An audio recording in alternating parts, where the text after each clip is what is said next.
March 12, 1945. Rheinfelden Regional Hospital, southwestern Germany. Sister Margarete Hoffmann stares in disbelief at the American medic standing before her. His words echo through the bomb-damaged corridor like thunder. "We need your help treating the wounded," he says in broken German, gesturing toward the makeshift ward filled with injured American paratroopers. All of them, including ours. Before we jump back in, tell us where you're tuning in from. And if this story touches you, make sure you're subscribed, because tomorrow I've saved something extra special for you. What happens next will challenge everything these German nurses believed about warfare, medical ethics, and the nature of their enemies. For the first time in 6 years of conflict, German medical personnel are being asked not just to treat enemy soldiers, but to work alongside them as equals in saving lives that should, by all military logic, remain their adversaries. The morning had begun like countless others during the final months of the Reich. Sister Hoffmann, head nurse at Rheinfelden Regional Hospital, conducted her rounds through wards filled with German casualties from the crumbling Western Front. At 34, she had overseen medical care throughout the war's darkest chapters, watching supplies dwindle and resources vanish as Allied forces closed in on German territory.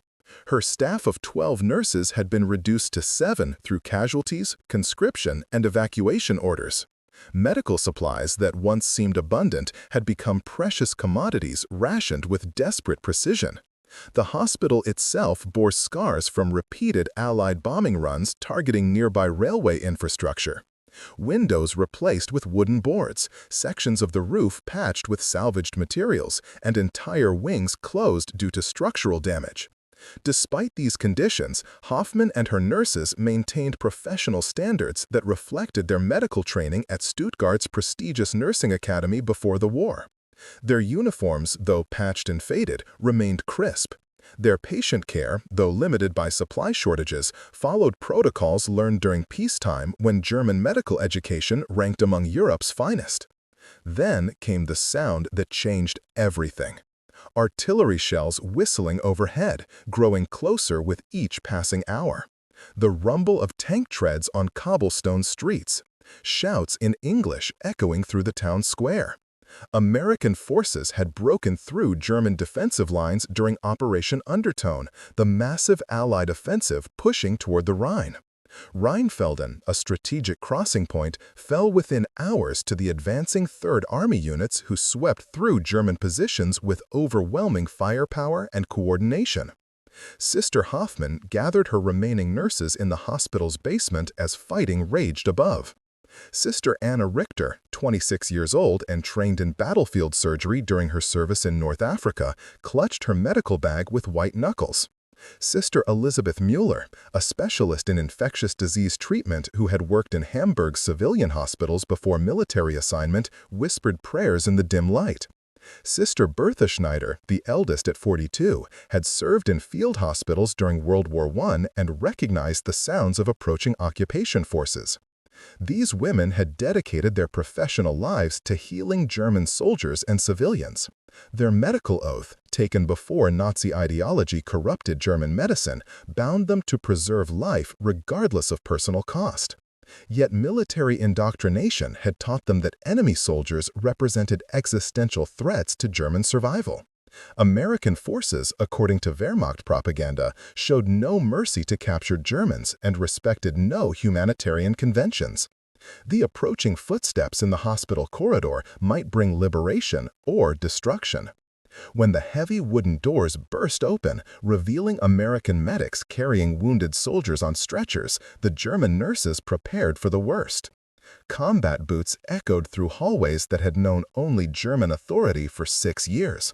Foreign voices spoke in urgent tones, coordinating medical evacuation and triage procedures. The sight of enemy uniforms in their hospital triggered responses conditioned by years of warfare and propaganda about American brutality toward German medical personnel. Staff Sergeant Michael O'Sullivan, a medic from Chicago's Irish Catholic community, surveyed the damaged but functional medical facility with professional appreciation. His unit had encountered numerous German hospitals during the advance toward the Rhine, most abandoned or deliberately destroyed by retreating forces. This facility remained operational, staffed by trained medical personnel who possessed exactly the skills his overwhelmed medical corps needed to treat casualties from both sides. O'Sullivan had completed medical training at Northwestern University before military service, specializing in trauma surgery techniques developed for treating combat wounds. His experience treating American casualties throughout the European campaign had taught him that medical expertise transcended national boundaries. Wounded soldiers required identical treatment regardless of uniform color. Professional medical ethics demanded collaboration when human lives hung in the balance. The American medic approached Sister Hoffmann with measured steps, recognizing her authority through military bearing that transcended language barriers. His medical bag contained supplies that German medical personnel had not seen for months: morphine in quantities sufficient for proper pain management, sulfa drugs for infection prevention, sterile bandages manufactured in American textile mills, and plasma for treating shock victims. Most remarkably, he carried sufficient medical supplies to treat all casualties in the hospital, German and American alike. "Sister," O'Sullivan said in careful German learned during intelligence briefings, "we have wounded men who need immediate attention. Our field surgeons are treating the most critical cases, but we need experienced nurses to provide proper care. Will you help us save lives?" The request struck Sister Hoffmann like physical force. Throughout 6 years of warfare, no one had asked German medical personnel to collaborate with enemy forces. Military protocol demanded treating only German casualties while denying medical care to enemy wounded. Wehrmacht medical directives specifically prohibited fraternization with Allied medical personnel, regardless of humanitarian considerations.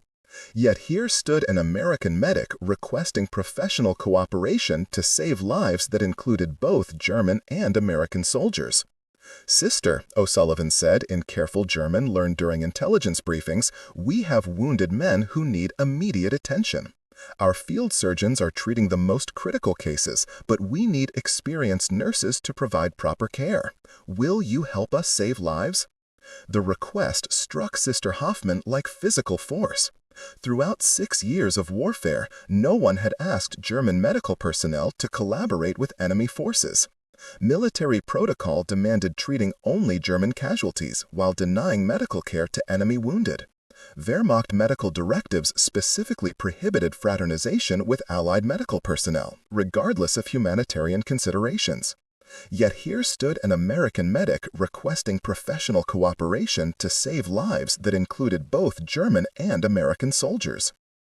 Preparing and narrating this story took us a lot of time, so if you are enjoying it, subscribe to our channel. It means Sister Hoffmann studied the young American's face, searching for deception or ulterior motives. His medical bag bore Red Cross markings indicating non-combatant status under Geneva Convention protections. His uniform showed field medical insignia rather than combat unit designations. Most importantly, his eyes reflected professional concern for patient welfare rather than military conquest or political domination. This was a medical professional seeking assistance from colleagues, not a conqueror demanding submission from defeated enemies. The German nurse glanced toward her staff, reading confusion and uncertainty in their expressions. Sister Richard's experience treating wounded soldiers had prepared her for battlefield medical conditions, but not for cooperation with enemy forces. Sister Mueller's infectious disease expertise was desperately needed as overcrowded conditions created perfect environments for epidemic outbreaks. Sister Schneider's World War I experience provided context for understanding medical collaboration across enemy lines, though such cooperation had been rare and unofficial. Behind the American medic, wounded soldiers occupied stretchers throughout the hospital corridor. German casualties lay alongside American paratroopers, their injuries identical regardless of national allegiance. Shrapnel wounds, gunshot trauma, burns from exploding vehicles, and fractures from artillery bombardment created medical emergencies that demanded immediate professional attention. Political considerations seemed irrelevant when confronted with human suffering that transcended military boundaries. Sister Hoffmann made a decision that would challenge everything she had been taught about warfare and enemy relationships.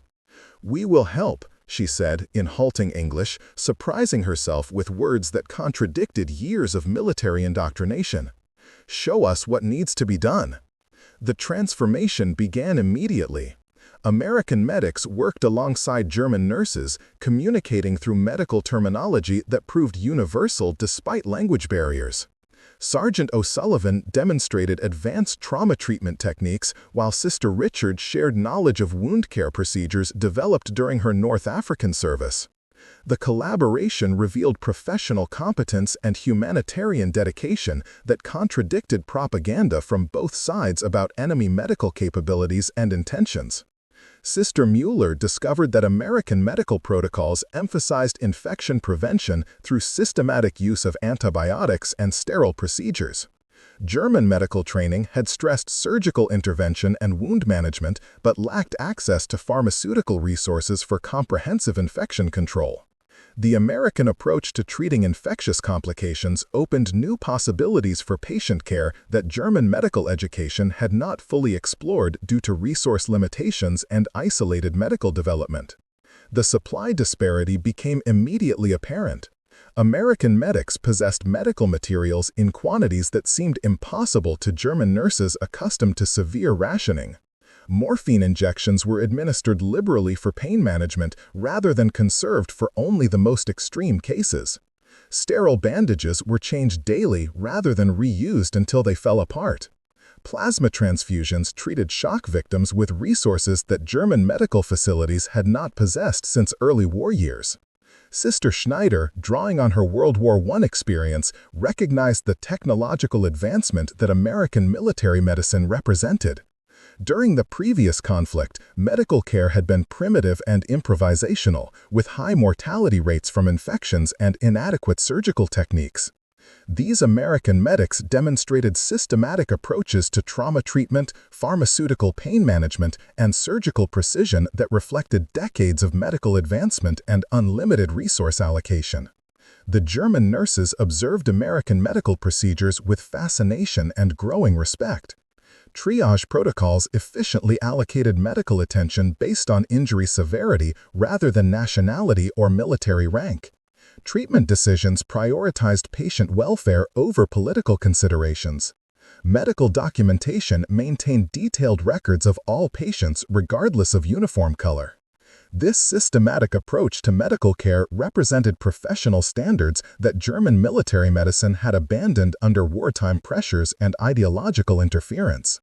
As hours passed, professional relationships developed between German nurses and American medics that transcended national boundaries and military conflicts.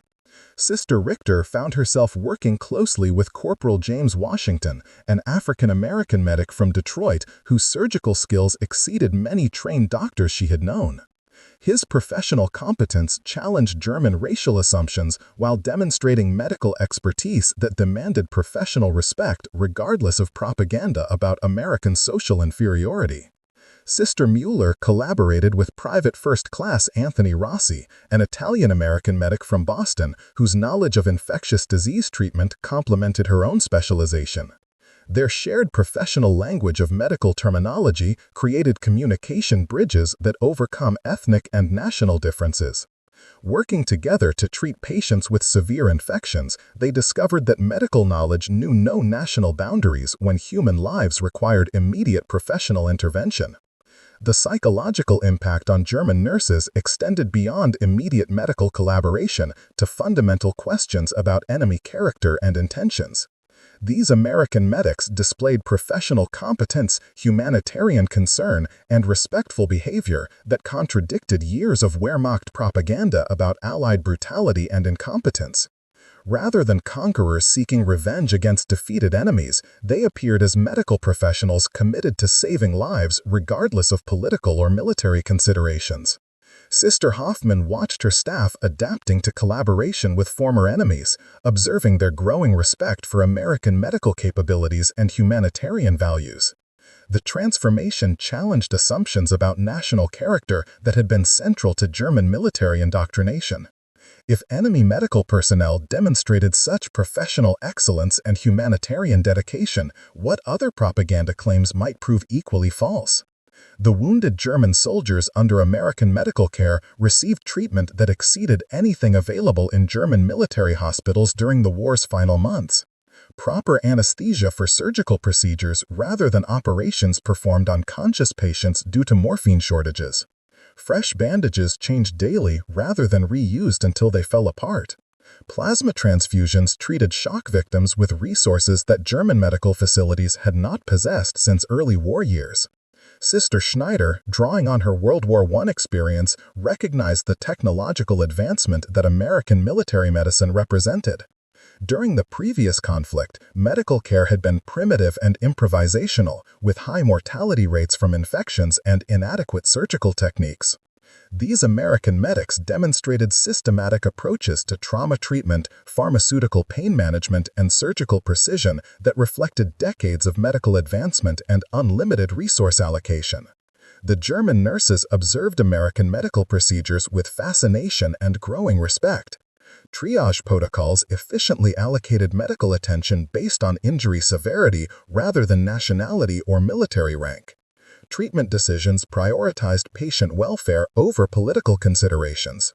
Medical documentation maintained detailed records of all patients regardless of uniform color. This systematic approach to medical care represented professional standards that German military medicine had abandoned under wartime pressures and ideological interference. As hours passed, professional relationships developed between German nurses and American medics that transcended national boundaries and military conflicts. Sister Richter found herself working closely with Corporal James Washington, an African-American medic from Detroit whose surgical skills exceeded many trained doctors she had known. His professional competence challenged German racial assumptions while demonstrating medical expertise that demanded professional respect regardless of propaganda about American social inferiority. Sister Mueller collaborated with Private First Class Anthony Rossi, an Italian-American medic from Boston whose knowledge of infectious disease treatment complemented her own specialization. Their shared professional language of medical terminology created communication bridges that overcame ethnic and national differences. Working together to treat patients with severe infections, they discovered that medical knowledge knew no national boundaries when human lives required immediate professional intervention. The psychological impact on German nurses extended beyond immediate medical collaboration to fundamental questions about enemy character and intentions. These American medics displayed professional competence, humanitarian concern, and respectful behavior that contradicted years of Wehrmacht propaganda about Allied brutality and incompetence. Rather than conquerors seeking revenge against defeated enemies, they appeared as medical professionals committed to saving lives regardless of political or military considerations. Political considerations seemed irrelevant when confronted with human suffering that transcended military boundaries. Sister Hoffmann watched her staff adapting to collaboration with former enemies, observing their growing respect for American medical capabilities and humanitarian values. The transformation challenged assumptions about national character that had been central to German military indoctrination. If enemy medical personnel demonstrated such professional excellence and humanitarian dedication, what other propaganda claims might prove equally false? The wounded German soldiers under American medical care received treatment that exceeded anything available in German military hospitals during the war's final months. Proper anesthesia for surgical procedures rather than operations performed on conscious patients due to morphine shortages. Surgical instruments manufactured to precise specifications rather than field-repaired equipment held together with wire and tape. Pharmaceutical supplies sufficient for optimal patient care rather than rationed medications that forced difficult treatment decisions. Medical equipment that functioned reliably rather than improvised devices that failed under operational stress. Sister Richter examined American surgical instruments with professional appreciation, recognizing quality and precision that German medical manufacturing had been unable to maintain under wartime resource constraints. The instruments reflected industrial capabilities and quality control standards that suggested broader American technological advantages. If enemy forces possessed such superior medical equipment, their weapons and military technology probably demonstrated comparable advantages that explained rapid German military collapse. The organizational efficiency of American medical operations impressed German nurses accustomed to chaos and improvisation during the war's final desperate months. Patient records maintained systematically despite battlefield conditions. Medical supply chains that delivered materials reliably. Personnel assignments that ensured adequate staffing for all medical requirements. Treatment protocols followed consistently regardless of operational pressures. This systematic approach to medical administration reflected broader organizational capabilities that complemented technological advantages. Evening brought temporary quiet to the hospital as American and German medical personnel worked together treating casualties from the day's fighting. Sister Hoffmann observed her nurses adapting to collaboration with enemy forces, noting their growing respect for American professional competence and humanitarian values. The experience challenged fundamental assumptions about enemy character, while demonstrating that medical dedication could transcend national boundaries and military conflicts.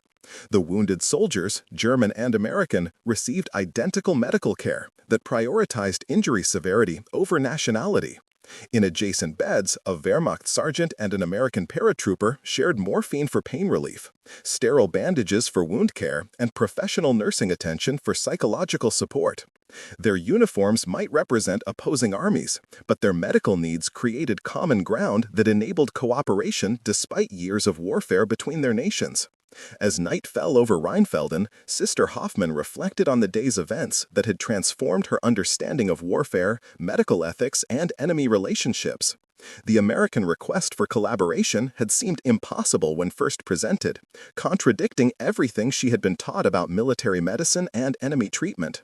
Yet working alongside enemy medics had revealed professional competence and humanitarian dedication that demanded respect regardless of national allegiance.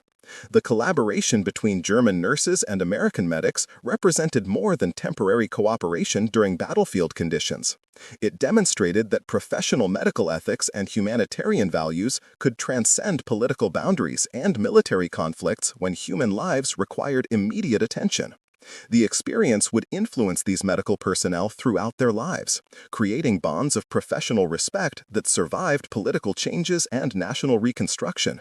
Tomorrow would bring new challenges as American forces consolidated control over the region and established military government administration.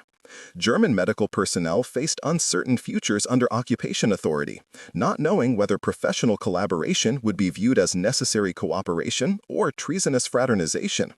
The American medics would advance with their units toward Berlin, carrying memories of German colleagues who had chosen humanitarian cooperation over military resistance. But tonight, in the damaged corridors of Rheinfelden Regional Hospital, former enemies worked together as medical professionals united by shared commitment to preserving human life. Their collaboration challenged assumptions about national character, while demonstrating that professional dedication and humanitarian values could overcome even the deepest political divisions when confronted with universal human suffering that demanded immediate medical attention. The dawn of March 13th brought revelations that would shatter every assumption Sister Hoffmann and her nurses held about their former enemies. As American medical reinforcements arrived at Rheinfelden Regional Hospital, the German nursing staff witnessed organizational capabilities and technological resources that seemed to emerge from another world entirely. Captain David Hartwell, Chief Medical Officer for the 45th Infantry Division, established a field hospital command post in the hospital's administrative wing. Unlike the improvised German medical operations that had characterized the war's final months, Hartwell's medical corps functioned with systematic precision that reflected months of planning and unlimited resource allocation. Radio communications coordinated patient evacuation helicopters that transported critical cases to fully equipped surgical facilities behind Allied lines. Medical supply convoys delivered fresh pharmaceuticals, surgical instruments, and plasma reserves that maintained consistent inventory levels regardless of operational demands. Sister Anna Richter observed these supply operations with growing amazement. Throughout her medical career, scarcity had defined every treatment decision. Morphine rationed so severely that major surgeries were performed on conscious patients. Bandages washed and reused until they disintegrated. Surgical instruments repaired repeatedly until they became unsafe for patient care. Yet American medical units possessed supplies in quantities that eliminated such desperate conservation measures entirely. The pharmaceutical abundance proved most striking. Captain Hartwell's medical stores contained enough morphine to provide optimal pain management for every patient in the hospital for months. Penicillin, the revolutionary antibiotic that German medical facilities had never possessed in adequate quantities, was administered routinely to prevent infections that would have proven fatal under German medical conditions. Sulfa drugs, plasma for treating shock, and even vitamins for supporting patient recovery were available without rationing or conservation protocols. Lieutenant Sarah Mitchell, an American nurse practitioner from Philadelphia, worked alongside Sister Mueller treating infectious disease cases that had overwhelmed German medical capabilities. Mitchell's treatment protocols demonstrated systematic approaches to preventing and controlling infections that German medical training had never fully developed. Rather than reactive treatment after infections became established, American medical practice emphasized prophylactic pharmaceutical interventions that prevented bacterial complications before they threatened patient survival. Sister Mueller watched Mitchell administer penicillin injections to every surgical patient as standard procedure, regardless of infection symptoms. German medical practice had reserved antibiotics for treating established infections, if antibiotics were available at all. The American approach of preventing infections through systematic pharmaceutical prophylaxis represented medical philosophy that prioritized patient welfare over resource conservation, possible only with unlimited pharmaceutical supplies. The surgical capabilities that American medical teams demonstrated exceeded anything Sister Richter had witnessed during her extensive battlefield medical experience.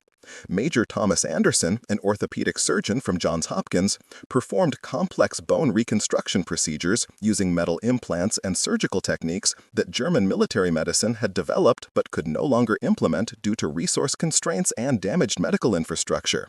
Anderson operated on a Wehrmacht sergeant whose leg had been shattered by artillery shrapnel, using surgical steel implants manufactured in American precision tooling facilities. The procedure required specialized surgical instruments, controlled anesthesia administration, and post-operative care protocols that German field hospitals could not provide under wartime conditions. The German soldier received treatment that exceeded medical care available to German generals during the war's final desperate months. Sister Schneider, drawing on her World War I medical experience, recognized the revolutionary advancement that American military medicine represented. During the previous conflict, surgical mortality rates had exceeded 60% due to primitive anesthesia, crude surgical techniques, and inevitable post-operative infections. These American surgical teams achieved success rates approaching 90% through systematic application of advanced medical knowledge, superior pharmaceutical support, and precision surgical equipment that reflected decades of medical research and industrial development. The anesthesia administration alone demonstrated technological sophistication that amazed German medical personnel. Precise gas mixtures delivered through calibrated equipment ensured complete unconsciousness throughout surgical procedures while maintaining patient vital signs within safe parameters. German anesthesia administration had become increasingly primitive as pharmaceutical supplies dwindled and equipment suffered damage from repeated bombing attacks. Many German surgical procedures during the war's final months were performed without adequate anesthesia, forcing surgeons to operate on conscious patients experiencing full surgical pain. American medical teams also possessed diagnostic capabilities that German hospitals had lost through equipment destruction and electrical power disruptions. Portable X-ray machines provided detailed images of internal injuries, enabling precise surgical planning and post-operative monitoring. German medical facilities had operated without reliable X-ray capabilities for months, forcing surgeons to operate blindly when treating complex internal injuries. Blood transfusion capabilities represented another technological gap that profoundly impressed German medical personnel.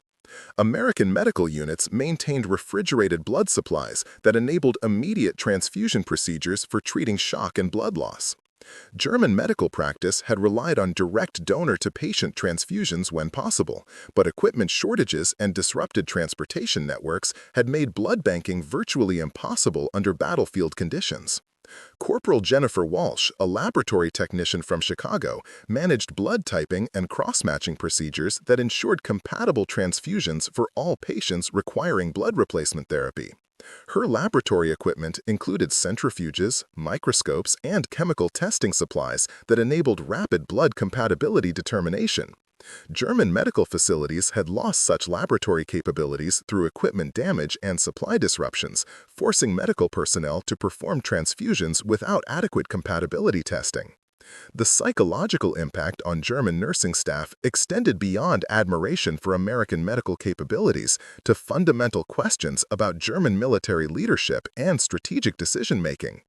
If American forces possessed such overwhelming technological and resource advantages in medical care, their combat capabilities probably demonstrated comparable superiority that explained rapid German military collapse throughout the European theater. Sister Hoffmann discussed these observations with her nursing staff during brief rest periods between patient care duties. The contrast between German resource scarcity and American abundance suggested industrial capacity differences that made German victory impossible regardless of military strategy or soldier dedication. American medical units disposed of supplies that German medical facilities would have treasured simply because replacement materials were readily available through reliable supply chains. The treatment protocols that American medical personnel followed demonstrated systematic approaches to patient care that German military medicine had abandoned under wartime pressures. Detailed patient records tracked medical progress, treatment responses, and recovery indicators. Regular physician consultations ensured optimal treatment adjustments based on patient condition changes. Professional nursing care provided around-the-clock monitoring and immediate intervention for medical complications.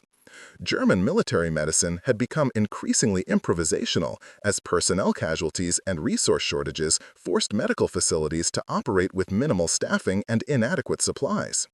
Patient care decisions were based on available resources rather than optimal treatment protocols. Medical documentation had become sporadic due to personnel shortages and operational chaos. The systematic American approach to medical administration reflected organizational capabilities that German military structure could no longer maintain under wartime stress. The educational opportunities that collaboration with American medical personnel provided amazed German nurses who had been isolated from international medical knowledge since 1939. American medical journals, research findings, and treatment innovations had been unavailable to German medical professionals throughout the war years. Working alongside American medics exposed German nursing staff to medical advances and pharmaceutical developments that represented years of continued scientific progress. Lieutenant Mitchell shared medical knowledge about antibiotic applications, surgical antisepsis, and patient nutrition that German medical education had not incorporated due to wartime isolation and resource limitations. Her explanations of American medical research into wound healing, infection control, and trauma treatment revealed scientific advancement that German medical institutions had been unable to pursue under wartime conditions and ideological restrictions. The professional relationships developing between German nurses and American medical personnel challenged fundamental assumptions about enemy character and national differences. Rather than the brutal conquerors depicted in German propaganda, these American medics demonstrated professional competence, humanitarian concern, and respectful behavior toward German medical colleagues. Their medical knowledge and technical skills commanded professional respect that transcended national boundaries and political conflicts. Sister Richter found herself learning advanced surgical techniques from Sergeant Timothy O'Brien, an Irish-American medic whose battlefield experience included operations throughout the Mediterranean and European campaigns. O'Brien's knowledge of trauma surgery exceeded many trained German surgeons, reflecting extensive combat medical experience combined with access to advanced medical training and pharmaceutical resources unavailable to German military medicine. The collaboration revealed that medical knowledge and humanitarian dedication created common ground between former enemies that survived political divisions and military conflicts. Professional medical discussions focused on patient welfare, treatment outcomes, and clinical procedures rather than national origins or political allegiances. Medical professionals from opposing armies discovered shared commitment to preserving human life that transcended the artificial boundaries created by warfare and political ideology. The resource management that American medical operations demonstrated reflected broader organizational capabilities that complemented technological advantages. Medical supply chains functioned reliably despite combat conditions and logistical challenges. Personnel assignments ensured adequate staffing for all medical requirements regardless of operational demands. Equipment maintenance kept sophisticated medical devices functioning optimally under field conditions that would have disabled German medical equipment. Administrative efficiency enabled American medical personnel to focus on patient care rather than struggling with supply shortages, equipment failures, and personnel gaps that had plagued German medical operations throughout the war's final months. The systematic approach to medical logistics demonstrated organizational competence that reflected broader American advantages in industrial capacity, transportation networks, and administrative coordination. As the second day of collaboration concluded, German nursing staff had witnessed medical capabilities that exceeded their professional experience and challenged their understanding of warfare's technological dimensions. The American medical demonstration revealed industrial capacity, scientific advancement, and organizational efficiency that explained Allied military success while highlighting German strategic disadvantages that made victory impossible regardless of soldier courage or tactical skill. The wounded soldiers under joint German-American medical care received treatment that prioritized patient welfare over national considerations, demonstrating medical ethics that transcended political boundaries and military conflicts. Professional medical collaboration had proven possible despite years of warfare and ideological indoctrination that portrayed enemies as subhuman threats deserving destruction rather than medical colleagues worthy of professional respect. Up next, you've got two more standout stories right on your screen. If this one hit the mark, you won't want to pass these up. Just click and check them out.